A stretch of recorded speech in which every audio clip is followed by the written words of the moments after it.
के बच्चों periodic classification of element,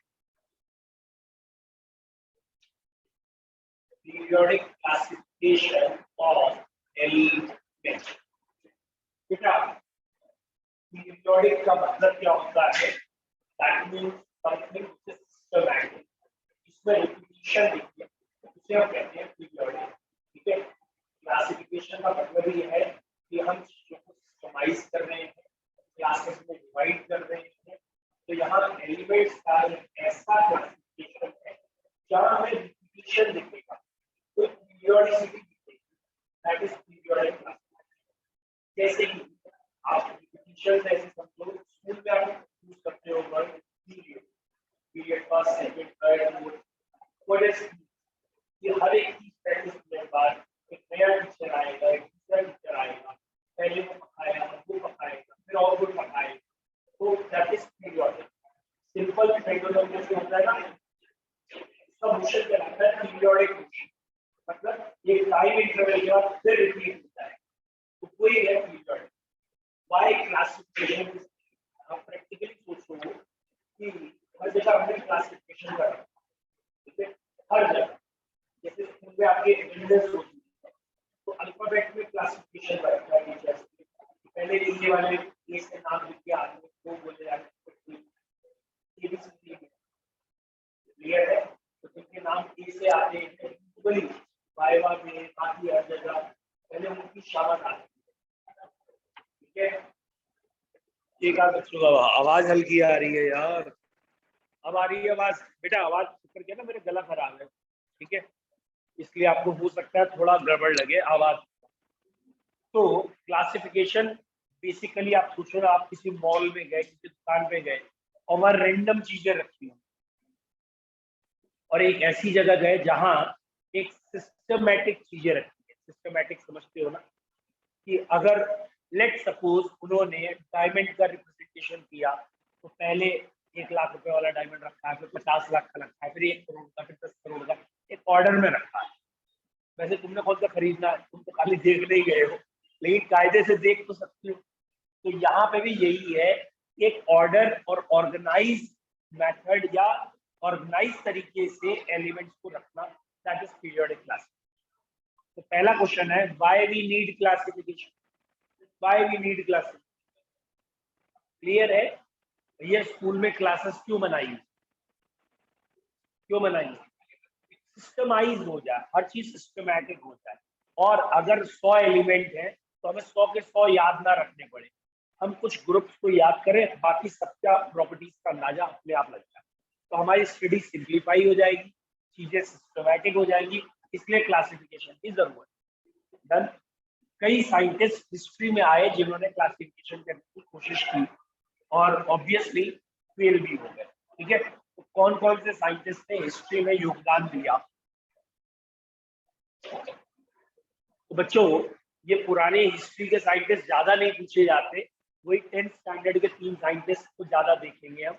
one is Dobereiner, one is Vincent Curtis, Newlands और Lothar Meyer and Mendeleev. इन 5 को ही हमें देखना है, ठीक है। देख लेते हैं पहला डोवेनियर, सबको याद है ना? अरे वेरी गुड। इसका नाम समवॉट ऐसी कुछ स्पेलिंग है और इसका लॉ है लॉ ऑफ ट्रायड। बच्चों लॉ ऑफ ट्रायड नाम से याद आ गया होगा, डोवेनियर का क्या था कि 3 एलिमेंट एक जैसे रखे तो बीच वाले की प्रॉपर्टी बाकी दोनों के एवरेज में आएगी, that is Dobereiner law of triad. 3 similar elements जिनकी प्रॉपर्टी एक जैसी हो, उनको इंक्रीजिंग ऑर्डर ऑफ मास में रख के बीच वाले की प्रॉपर्टी बाकी दोनों के क्या आएंगी? एवरेज। तो भैया ये लाइन याद कर लेना, 1 मार्क्स में कभी कभी आ जाता है डोवेनियर लॉ ऑफ ट्रायड क्या, ठीक है। बताओ बेटा, डोवेनियर एटॉमिक नंबर पे बेस्ड था, एटॉमिक मास पे? ये जितने हैं सब मास वाले हैं, नंबर तो अभी खोजा ही नहीं गया है, नंबर तो मेंडलीव के बाद आया था। तो अभी जो भी आया मास, एक लूथर मेयर वॉल्यूम भी था, बस इतना ध्यान रखना। तो डोवेनियर लॉ ऑफ ट्रायड क्या था? when 3 similar elements are arranged in increasing order of atomic mass, the property of middle one is average of other. बेटा ये फेल क्यों हो गए डोबर्नियर, इतनी अच्छी बात बता रहे थे। वेरी गुड बेटा, स्टार्टिंग तो नहीं कहेंगे लेकिन आप ये कहेंगे पूरी पीरियोडिक टेबल में सिर्फ 5 ट्रायड बन पाए थे, बाकी ट्रायड रूल फॉलो ही नहीं करते, तो ये रूल सारे एलिमेंट फॉलो नहीं करते इसलिए फेल। डन। किसी को डोबर्नियर लॉ ऑफ ट्रायड कुछ पूछना है, कोई क्वेश्चन है दिमाग में? एक एग्जांपल देख लेते जो सबसे कॉमन है। अरे वेरी गुड।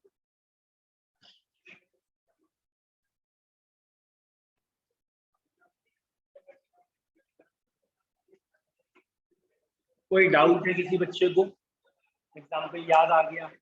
तो पूरी पीरियड टेबल में जो 4 या 5 ट्रायड है उसमें से एक ये ट्रायड है, तो सोडियम की प्रॉपर्टी इन दोनों के एवरेज में आती है। दैट मींस उसका मेटेलिक कैरेक्टर, उसका एटॉमिक मास, उसका इलेक्ट्रोपॉजिटिव कैरेक्टर, सारे कैरेक्टर इस चैप्टर में पढ़ेंगे तो बीच में। कोई डाउट? बता दूं इसे। नेक्स्ट भैया जो एकदम नए हैं जिनके पास नोट्स नहीं है, मैं आज नोट्स भेज दूंगा, फिर भी वो इतना इतना तो लिखते रहे कि हमने कुछ पढ़ा है आज। हेडिंग तो लिख लो, कम से कम लिख लो डोबर्नियर लॉ ऑफ ट्रायड, इतना तो लिख लो। बाकी तो नोट्स में आपको दे ही दूंगा प्रिंटेड, लेकिन इतना तो लिख लो डोबर्नियर लॉ ऑफ ट्रायड। ठीक है, एक आध लाइन डेफिनेशन की अपने आप लिखो जल्दी से। when three similar elements arranged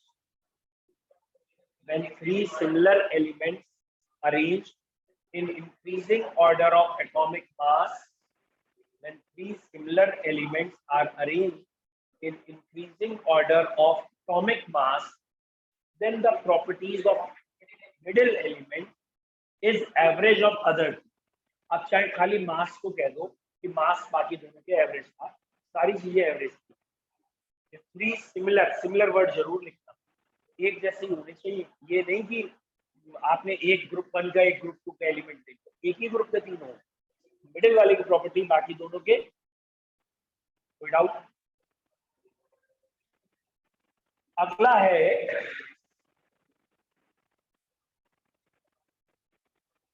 बेटा, अगला है डी चैन कट। Very good. इसमें आपको वैसे एक ही कायदे का वर्ड याद रखना है। ये जो जैकी चैन जैसा नाम है, कुंफू कराटे जैसा, ये जैसे आपको नाम से पता लग रहा होगा ना जैकी चैन, और जैकी चैन आपको कौन सा गेम, ठीक है, नानचाक ये वो चलाता हुआ दिखता है ना, वैसे इसकी टेबल थी। इनने अगर टेबल ऐसे बने हेलिक्स जैसे डीएनए होता है, तो इसकी टेबल जैकी चैन वाली टेबल थी टेल्यूरिक हेलिक्स। इसमें 16 कॉलम, लेकिन ये टेबल चली नहीं, फेल हो गई। क्यों? क्योंकि ऐसा कोई रिपीटिशन दिख नहीं रहा था जो ये कह रहा था। इसने बेसिकली ऑक्सीजन को सेंट्रल माना था, ऑक्सीजन का एटॉमिक मास 16 है, तो उसने कहा था ऊपर और नीचे वालों में 16, 8 या 32 का अंतर आएगा। ऐसा कहीं मिला नहीं ज्यादा, इसलिए फेल। लेकिन याद क्या रखना है, ईच एंड कर्टिस में टेल्यूरिक या अल्फा टेल्यूरिक हेलिक्स। चक्कर क्या, ये एनसीईआरटी में दे रखा है, और क्योंकि एनसीईआरटी में दे रखा है तो आपको ये वर्ड अब ध्यान रखना है कि इनकी टेबल टेल्यूरिक हेलिक्स वाली।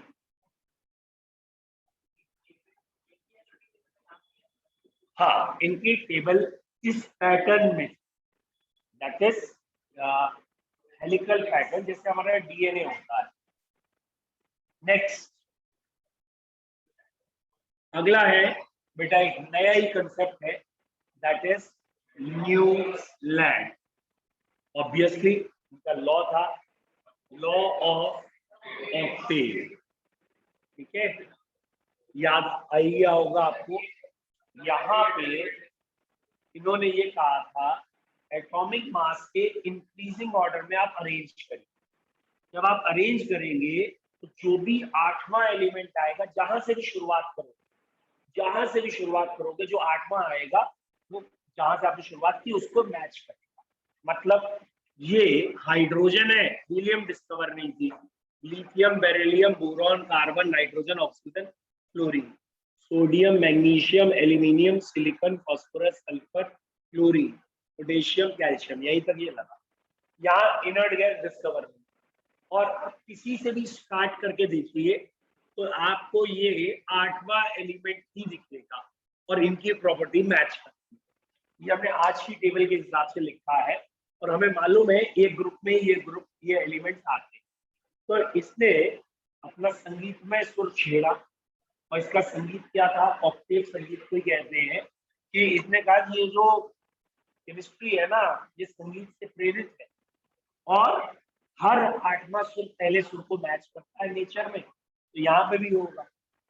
ये संगीत ज्यादा नहीं चलता है, तुम भी अगर ज्यादा चलाने की कोशिश करो चलेगा नहीं, एक लिमिट तक चलता है, उसके आगे डी ब्लॉक आ जाता है, ट्रांजिशन मेटल्स आ जाते हैं, समझे। तो संगीत ज्यादा नहीं चलने वाला, लिमिट तक संगीत पे डिपेंड रहना, उसके आगे। ठीक है, फिलहाल इनको संगीत सुनाने पे एक प्रसाद मिला है जिसे देवी प्रसाद कहते हैं, याद रखना आसान है।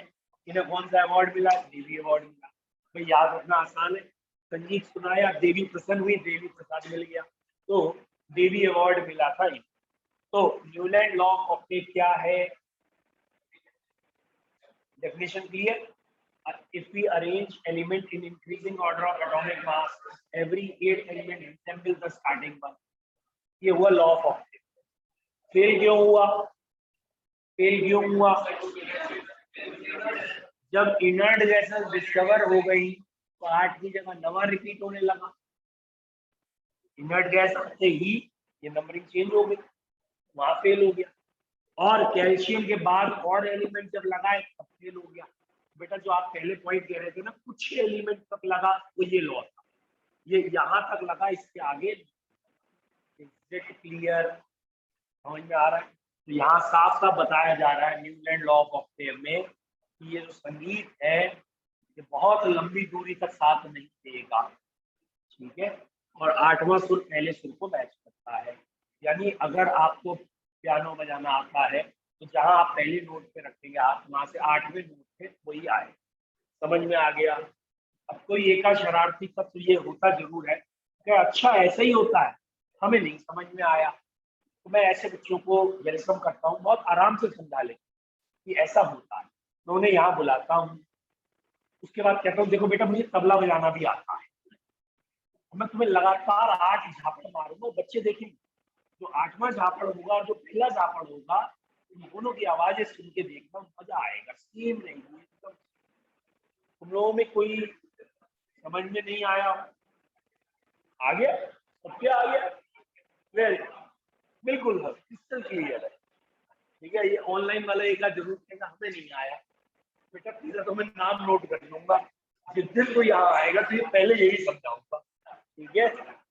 बात नहीं करो बेटा, बात नहीं, लिख लिया है, कुछ ना कुछ तो लिखते चलो। न्यूलैंड लॉ ऑफ ऑक्टेव लिख लिया, लिख लिया साथ में। अगले थे लोथर मेयर। लोथर मेयर ने वेरी, इसने एक ग्राफ बनाया था, एक एक्सिस पे एटॉमिक वॉल्यूम है, एक एक्सिस पे एटॉमिक मास, ठीक है। और बेटा बात नहीं, ये ऐसा आया, डन। अब बेटा वही वाली कहानी है, गलत बात है ना, कितना समझा लो, अभी तो पिताजी आज मान रहे हैं, चलो अच्छा ठीक, मैं आपको डिस्टर्ब नहीं करना चाहता, अब आप पढ़ लीजिए, ज्यादा अच्छा है। बेटा बात नहीं करिए, और मैं आपको बार बार कह रहा हूँ कि कोशिश किया करिए कि क्लास में आइसोलेट होके बैठा करिए ना, जैसे ये बच्चे घर पे आइसोलेट बैठ के हमारा देख रहे हैं, यहाँ पे आप भी पढ़ाई आइसोलेट होके करिए। पता है कुछ बच्चे ऐसे होते हैं जो आपने बार बार सुना होगा कि माँ बाप कहते रहते हैं ना पढ़ता बहुत है नंबर नहीं आता, 6-6 8-8 घंटे बैठ के पढ़ता नंबर नहीं आता। और कुछ ऐसे भी होते हैं जो कहते हैं यार ये पढ़ता तो बिल्कुल नहीं है, पता नहीं कैसे नंबर आते हैं। तो एक्चुअली जो बेसिक अंतर है वो है कंसंट्रेशन। कुछ बच्चे थोड़े से जिसे कहते हैं ना सेल्फ सेंटर्ड होते हैं, प्रेजेंस ऑफ ब्रेन वाले, और बहुत कम को ये बात समझ में आती है, लेकिन मैं बार बार बताता रहता हूँ, कभी ना कभी किसी को समझ में आ जाए। जो सेल्फ सेंटर्ड होते हैं, प्रेजेंस ऑफ ब्रेन वाले बच्चे होते हैं, वो क्या करते हैं, जिस समय टीचर समझा रहा है समय फोकस होके समझ ले, इंटरेक्ट कर लेते हैं पीछे से, उस समय एक क्रॉस क्वेश्चन कर लेते कि हाँ भाई ये बता, ये बता, ये नहीं समझ में आया। तो जब वो क्रॉस क्वेश्चन करते हैं तो उनका ब्रेन एक्टिव रहता है। यह क्रॉस क्वेश्चन तभी तो तुम उससे करोगे जब तुम कुछ समझ रहे होगे, नहीं तो कैसे करोगे। तो वो क्रॉस क्वेश्चनिंग में दोनों की फ्रीक्वेंसी मैच होती है। फिर उन्हें घर जाके बहुत कम रिवाइज करना पड़ता है, एक आध दो बार रिवाइज किया याद हो जाता है। और कुछ क्या होते हैं, जिस समय यहाँ पर चल रही है क्लास, टीचर समझा रहा है, अब उस समय वो या तो दूसरों को तंग कर रहे हैं या फिर कहीं और दिमाग चल रहा है उनका, वॉट एवर, किसी और जगह पे चल रहा है। तो ये चीज तो गई मिस। फिर वो दोबारा तिबारा पढ़ते हैं और वो उन्हें समझ में भी नहीं आता। फिर अल्टीमेटली पता क्या कहते हैं, हमारे टीचर ने पढ़ाया ही नहीं। फिर हम कहते हैं उस बच्चे के कैसे नंबर आ गए, वो तो पहले से पढ़ने में अच्छा था। जबरदस्ती के बहाने नहीं होते। अब मैं आपको समझा रहा हूँ, समझ में आ गया तो अच्छी बात है, नहीं तो ये सत्संग की कोई खास जरूरत है नहीं। ठीक है, तो बेटा अगर आपको कहा जा रहा है कि आप इसको ध्यान से समझ लीजिए तो समझ लीजिए। लोथर मेयर ने क्या किया, इसने कर्व बनाया किस किसके बीच में, एटॉमिक वॉल्यूम और एटॉमिक मास। और इतना स्मूथ तो नहीं था ग्राफ, लेकिन कर्व बन गया। और ये देखा एकदम टॉप पोजीशन पे एक जैसे एलिमेंट थे। भाई अभी नोबल गैसें डिस्कवर भी नहीं थी, मिडिल ईस्ट के बाद टॉप पोजीशन पे एल्कली मेटल थे और बॉटम पोजीशन पे ट्रांजिशन मेटल थे, वॉट एवर, मतलब एक जैसी पोजीशन पे एक जैसे एलिमेंट। लेकिन इनका ये जो लोथर मेयर का था एकदम सही था, ज्यादा हिट नहीं, पॉपुलर नहीं, because it is very tough to remember these. ये वैल्यूज, ये ग्राफ, ये समझना, याद रखना, यूज करना बड़ा मुश्किल। इसलिए ये चीज डिस्कार्ड तो नहीं कहेंगे, बट पॉपुलराइज नहीं, ये चीज ज्यादा लोगों को पसंद ही नहीं आई।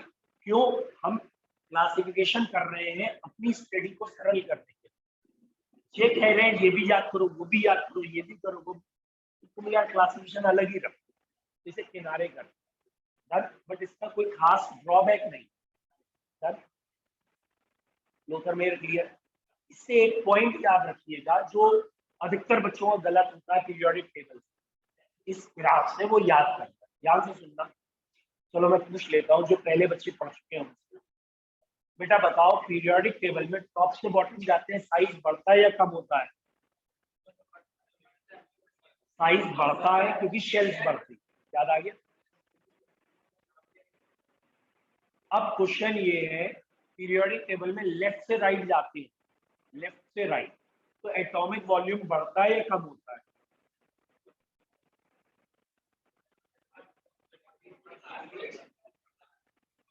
तो बेटा इसका आंसर बहुत अलग है। पहले डिक्रीज, लेफ्ट से राइट जाने पर एटॉमिक वॉल्यूम पहले डिक्रीज करता है, फिर इस पॉइंट को कॉपी के टॉप पे लिख लो, मार्जिन पे नोट करके, ये आगे दिखाएंगे भी, और ये कंपटीशन में ज्यादा पूछा गया। ठीक है, ये एटॉमिक वॉल्यूम है, साइज नहीं। साइज नहीं है, साइज अलग है, वॉल्यूम अलग है। बेटा साइज होता है 2 डायमेंशन, एक लाइन। वॉल्यूम है 3 डायमेंशन, पूरे एटम को कवर किया जाता है, तो वॉल्यूम मिला। लिख लेंगे, in periodic table on moving left to right, atomic volume first decreases then in periodic table on moving left to right in a period, atomic volume first decreases then increases. ठीक है, usually graph left to right की बात करते हैं ना। याद रखने के लिए हम कहते हैं volume word start with letter, volume word start with letter V, V decrease then increase. तो याद रखने के लिए इस वॉल्यूम का लेटर भी याद रखिएगा, पहले डिक्रीज फिर इंक्रीज। तो अप टू ग्रुप 14 डिक्रीज करता है फिर इंक्रीज। चलिए, आपने होपफुली लोथर मेयर लिख लिया होगा। हाँ बेटा,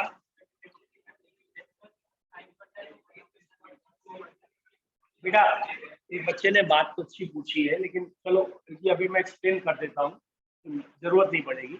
एक्चुअली ना एटॉमिक वॉल्यूम का ये मतलब नहीं होता कि एक एटम लिया उसका वॉल्यूम ले लिया ना, एक मोल एटम्स ने कितनी जगह घेरी है उसे कहते हैं atomic mass. 1 mole of atoms को कलेक्टिवली एक जगह रखा, लेंथ ब्रेथ हाइट उसकी नापी, उसका जो 1 मोल एटम्स का वॉल्यूम आता है वो एटॉमिक वॉल्यूम एक एटम का। ठीक है, तो अब साइज भी इन्वॉल्व हो गया, वॉल्यूम भी इन्वॉल्व हो गया। तो जब हम लेफ्ट टू राइट जाते हैं तो ओवरऑल वॉल्यूम डिक्रीज इंक्रीज इस भाषा पे, दैट मींस बॉन्डिंग भी इन्वॉल्व हो गई कहीं ना कहीं। भाई एक मोल एटम यानी बहुत सारे एटम, वो बहुत सारे एटम एक दूसरे से जुड़े हैं किसी चीज से, बॉन्डिंग भी तो इन्वॉल्व हो गई, इसलिए खाली इलेक्ट्रॉनिक कॉन्फ़िगरेशन। ठीक है, चलिए नेक्स्ट हेडिंग, ऑब्वियसली मेंडलीव। अगली हेडिंग जो मेन है मेंडलीव, इन्होंने सबसे पहले एक लॉ दिया, इसका नाम रखा मेंडलीव पीरियोडिक लॉ। क्लियर है क्या था पीरियोडिक लॉ?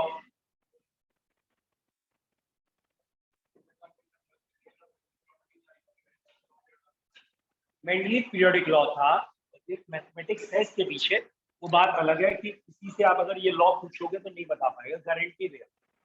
मैक्सिमम लोग खाली एक सेंटेंस जानते हैं, वो क्या है कि जो प्रॉपर्टीज है फिजिकल या chemical, they are in periodic function of atomic mass. यानी ये किस पे डिपेंड करती है? एटॉमिक मास।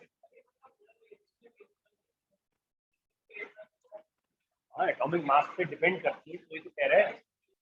अब क्वेश्चन मेरा ये है, काइंडली एक्सप्लेन मास पे प्रॉपर्टी डिपेंड कैसे करती है? नहीं क्वेश्चन समझ में आया? सुनिए, जैसे मॉडर्न पीरियोडिक लॉ है कि प्रॉपर्टीज डिपेंड करती है electronic number, sorry atomic number and configuration पे। तो कॉन्फ़िगरेशन सबका सेम होता है, आउटर इलेक्ट्रॉन सेम होते हैं, इसलिए प्रॉपर्टी सेम होती है कि वैलेंसी सेम है, इसलिए इसने कहा था मास पे डिपेंड करती है। तो मास पे कैसे डिपेंड करती है? नहीं आया समझ में क्वेश्चन? तो बेटा इसने अपनी एक पूरी मैथमेटिक्स दी थी कि हर ग्रुप में कितने मास के बाद प्रॉपर्टी रिपीट करेगी। इसका वेट 7 है, इसका वेट 23 है, कितने का अंतर है?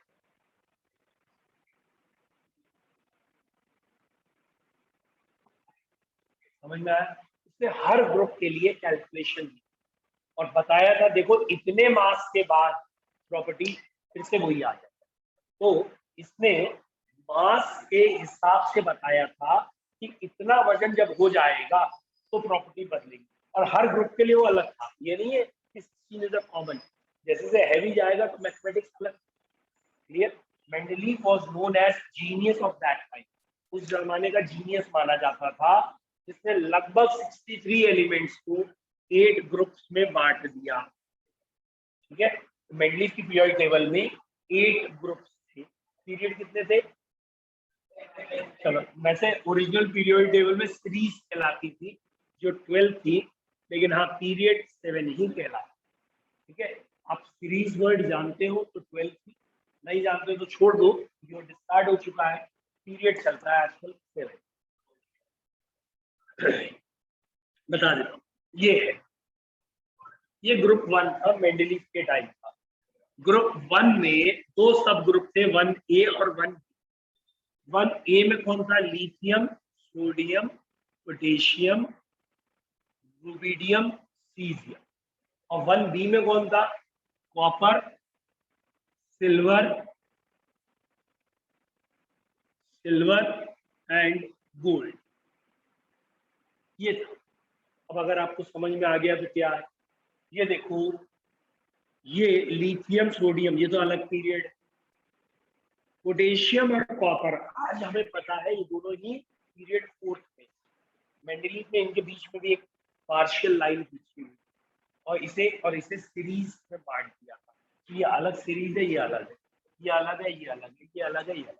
तो 7 पीरियड हमारे हैं, शुरू के 3 छोड़ के बाकी पांचों पीरियड को उसने 2-2 में बांट रखा था, वो 5 बढ़ गए, तो 7 + 5 12, मतलब आगे के सारे पीरियड में ऐसे चल रहा है। क्लियर? लेकिन ये अब पूछा नहीं जाता क्योंकि अब ये हटा दिया गया है सीरीज। ठीक है, अब सीधा पीरियड पूछते हैं। ठीक, चलिए, हेडिंग है मेंडलीव पीरियोडिक टेबल। बेटा मेंडलीव पीरियोडिक टेबल का पहला पॉइंट हो गया मेंडलीव पीरियोडिक लॉ, लिख लिया।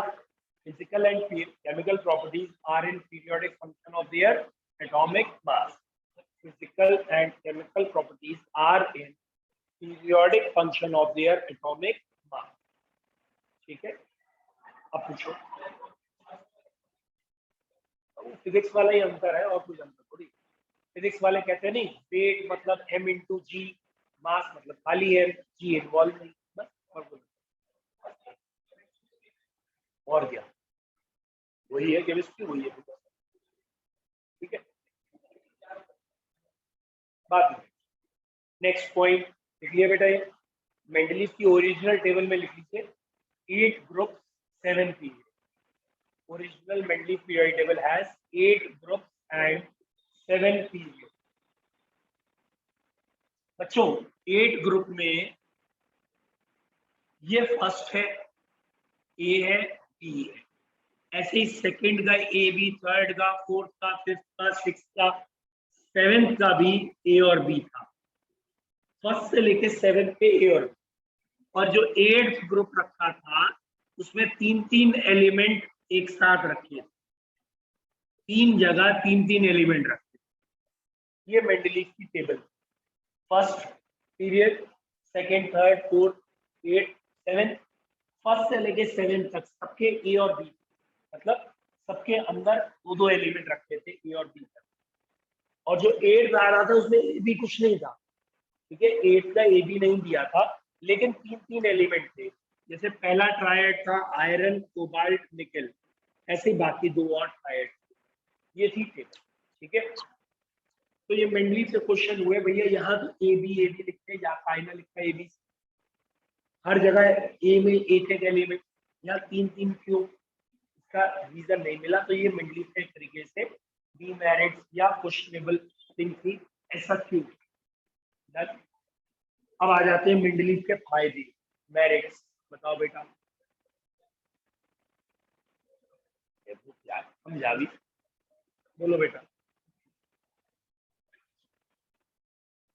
अरे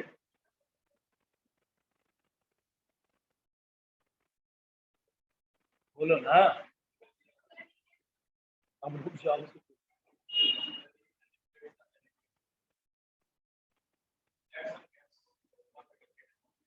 ठीक है, तो मेंडलीव का एक फायदा ये था कि मेंडलीव ने अपने पीरियोडिक ट्रेंड के हिसाब से कुछ गैप्स छोड़ दिए, और यहाँ तक कि जो डिस्कवर होगा उसकी प्रॉपर्टी, उसका मास प्रिडिक्ट कर दिया, नामकरण तक कर दिया कि ये सपोज ये था दैट इज एल्यूमिनियम। एल्यूमिनियम के नीचे क्या आएगा, उसने उसका नाम रख दिया था एका एल्यूमिनियम।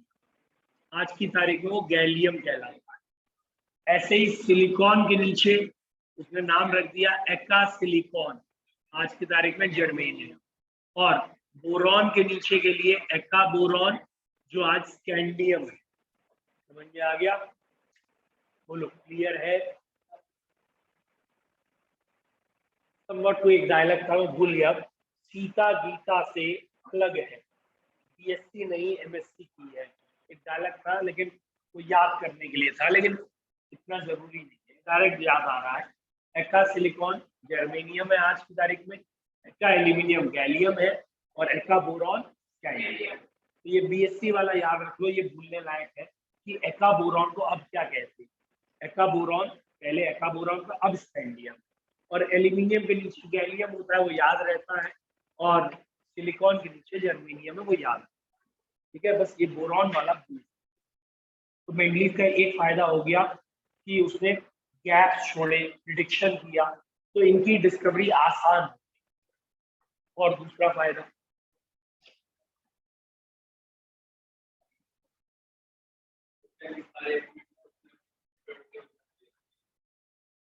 लगभग 63 एलिमेंट को 8 ग्रुप में डिवाइड कर दिया, ये भी एक फायदा। चलो ठीक। और मेंडलीव का जो सबसे इंपॉर्टेंट फीचर था, कुछ एटम्स की उस जमाने में वैलेंसी गलत मानी जाती, क्योंकि टेक्निक्स इतनी थी नहीं। जैसे कि बोरॉन, सॉरी, बेरिलियम की वैलेंसी उस जमाने में 3 मानी जाती थी, और ये फॉर्मूला है equivalent weight into valency is atomic weight. तो इक्विवेलेंट वेट तो प्रैक्टिकल करके आता है, वैलेंसी ये, एटॉमिक वेट ये। तो मेंडलीव जब इसके हिसाब से रख रहे थे, पोजीशन गलत आ रही, तो मेंडलीव ने वैलेंसी कम की और ये कर दिया। और आज की तारीख में प्रूफ है कि बेरिलियम की वैलेंसी 2 होती है और उसका एटॉमिक मास 9। बोलो क्लियर है? बेटा मेंडलीव के टाइम पे बता, ये है lithium, beryllium, boron, carbon, nitrogen, oxygen, fluid. ये आज का ऑर्डर है, ये ऑर्डर होना चाहिए। इसका एटॉमिक वेट 9 है, इसका 12 है, इसका 14 है। और इनके नीचे वालों की अगर बात करें, सोडियम, मैग्नीशियम, एल्यूमिनियम, ये ऑर्डर है। मेंडलीव के टाइम पे जो ये बेरिलियम है, इसका एटॉमिक मास माना जाता था 13.5, यानी मेंडलीव को इसे यहां रखना पड़ रहा था। ऑब्वियसली गलत पोजीशन आएगी इनके बीच।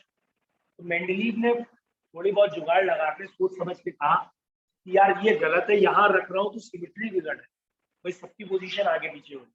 तो उसने कहा ये इसके पीछे सूटेबल है, और इसके पीछे लाने के लिए क्या किया उसने, इसका वेट 7 मिल गया, इसका 11, इनके बीच में लाना है 7 और 11। तो उसने कहा ये वैलेंसी गलत है, वैलेंसी कम हो, तो 3 से कम 2 रखी, होल नंबर में 9 आया, और 9 से ये पोजीशन। उस जमाने में गलती क्या थी, एक्चुअली इन दोनों की प्रॉपर्टी बहुत ज्यादा मैच करती है, इसे डायगोनल रिलेशनशिप कहते हैं इस चैप्टर में। इनकी प्रॉपर्टी मैच करती, और एल्यूमिनियम हिट था, लोगों को पता था इसकी वैलेंसी 3 है, तो कहने लगे बेरिलियम की। तो ये मिसकंसेप्ट था उस टाइम पे कि इसकी वैलेंसी 3। मेंडलीव ने ये मिसकंसेप्ट सही किया, ये सही हुआ तो ये। Getting the point? बोलो क्लियर है? हाँ, ये है equivalent weight into valency is atomic weight. बेटा इक्विवेलेंट का मतलब क्या होता है, दो चीजों को एक दूसरे के कंपेरेबल करने, बराबर करने। अगर आप एक वर्ड सोच के देखो, इक्विवेलेंट, नहीं समझ में आया? Equal valencies weight is known as equivalent, समझ में आया?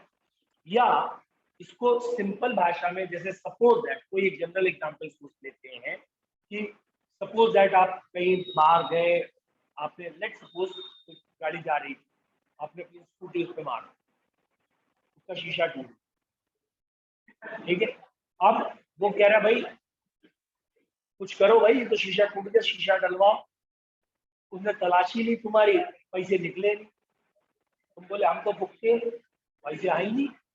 अब फिर उसने ये देखा भाई इनने एक सोने का कड़ा वड़ा पहन रखा है, उन्होंने देखो मेरा शीशा था 10,000 का, ये कड़ा 10,000 का, चेंज कर लो, मतलब ये टूटा हुआ शीशा तुम ले जाओ, ये लो। तो पॉइंट क्या है, प्रॉब्लम यही है, तुम्हारा फोकस होता है एग्जाम्पल समझने में या उसमें घुस जाने में, हमारा फोकस होता है केमिस्ट्री समझाने में। हम केमिस्ट्री समझा रहे हैं क्या हो रहा है, व्हाट इज इक्विवेलेंट, इसकी जगह ये बदला जा सकता है। दो चीजें जो एक दूसरे से एक्सचेंजेबल हो वो इक्विवेलेंट। तो अलग अलग एलिमेंट के लिए इक्विवेलेंट वेट अलग अलग जगह पे आए। ये इक्वल वैलेंसीज वेट, फिलहाल ये 4.5 है, ठीक है बच्चों? भैया आज थोड़ा सा कम रख रहे हैं, मैं बोला नहीं था, ठीक है? आज थोड़ा सा दर्द हो रहा है ज्यादा। Thank you sir. Thank you, sir.